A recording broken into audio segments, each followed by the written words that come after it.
afternoon, sir. Can you please tell us about yourself and your career? Yeah, my name is Zamuxolo Matha.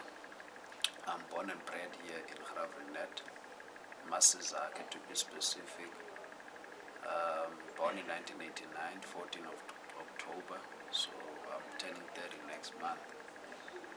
So I'm a social activist here at Masizake and Gravenet at large, and that includes even the Beyersnodia local municipality also. Okay. How do you feel about privatization when it comes to the land? In that specific issue, whether you privatize land or water, I think it's inhumane, and I also think it's blasphemy, because now these are natural resources that were given to us, and we have found them here. So now for us to tag or to use them as commodities, and also to restrain or refrain others from using that by using tariffs, that is, or taxes, it's a sort of an exploitation. So that's what we call environmental racism, so to speak. So we cannot access that. We need now to buy water, but with which money? We have come up from an impoverished community, as we all know. People can't barely buy bread, so to speak. So how can you actually make ends meet if water is a commodity? And What are the effects of environmental racism?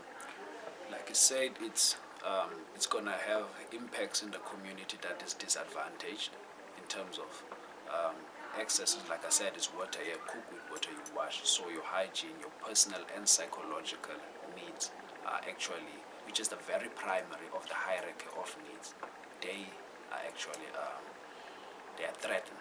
And shelter, so to speak, also, because now we as youth living now with our parents, we need to be by at the age of 21 as an adult, and this is why we're having now such frustration amongst young men, because we're living with our mothers and fathers while we're 32.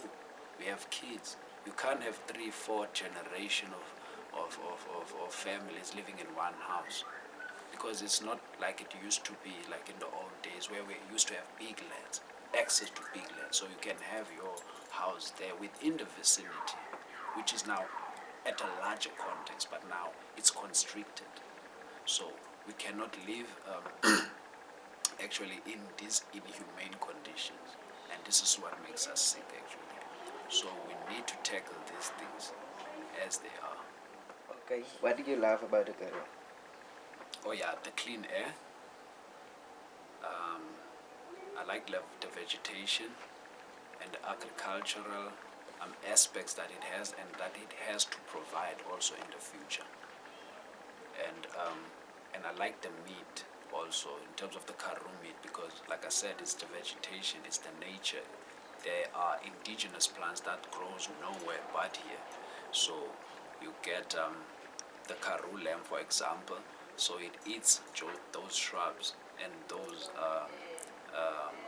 herbs. So it makes their meat very distinctive from the other meat. So that's, for me, it's special. And the wool, although we are not really in charge of that, we are not managing that, and I think we should as black people. So with the feeling of the Karoo, it goes also with how do you get active, because you cannot just feel alone, you must also be active. So I feel like as part of my activities now, I feel like there is also room for improvement in terms of the involvement of the youth also. So the transformation with the feeling, how we feel with the Karoo, we feel there are many things that can be done. We have agricultural sector, like I mentioned. So for me, I feel like that's the thing we should also be focusing on as a people of the community. So we can also prosper in terms of transforming the Karoo that we envision, per se. Okay, what message would you give for the youth in the Karoo? Yeah, I think we should be organized, and I think to the level of civil society, We need to get forums on different levels in terms of the safety and the economic development. We need to be in businesses. That's what first we need to focus on, because we're coming from an era where people used to be workers, laborers. We need to cut that now. We need to be entrepreneurs for many reasons, because we must leave a legacy for our kids. Because now we cannot push a struggle that we want to better our lives in our communities and as youth, but we're not focusing on economic development, because everything derives from the economic development. From after that, we can get to the economic usage of that to move to the next level of the politics. This is where the civil organization gets. We get counselors as youth who can speak to our problems, who can see our mission and vision, who see what's going on in the community, what is needed for us, who hear us every day. Because the problem here, what we're having 60-year-old deciding for 20-year-olds, and we're having 4 generation above us. We cannot. These people had their own revolution. It's done. It's over for them. We need now to seek ours. In terms of land, what do we say about the land? What agenda do we have on the land? Because we are educated. We have people who work in these institutions who are youth, who can also help us, besides those who are actually in the neighborhood and who are qualified. So there's actually a great relationship with stakeholder relationship that can be created and cultivated. So I think you need to be organized and form those forums and get into meetings and get to participate in community meetings and participate also in every endeavor of every institution, and go and find information, and so that we know what we do, because we cannot operate with no information. We have to be scientific when we do our approach when it comes to betterment of ourselves. So yeah, I think that's what we need to do. Stop the blame, stop expecting the government to do things for you and all that. Start a business, let's support each other.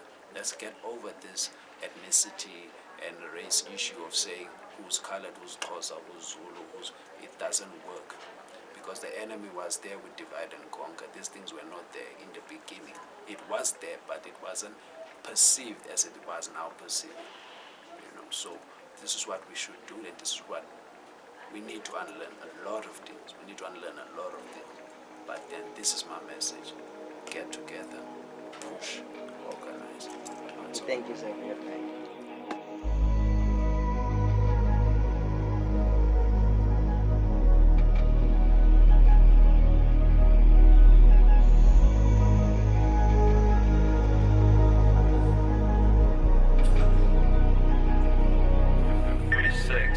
Never had a good day.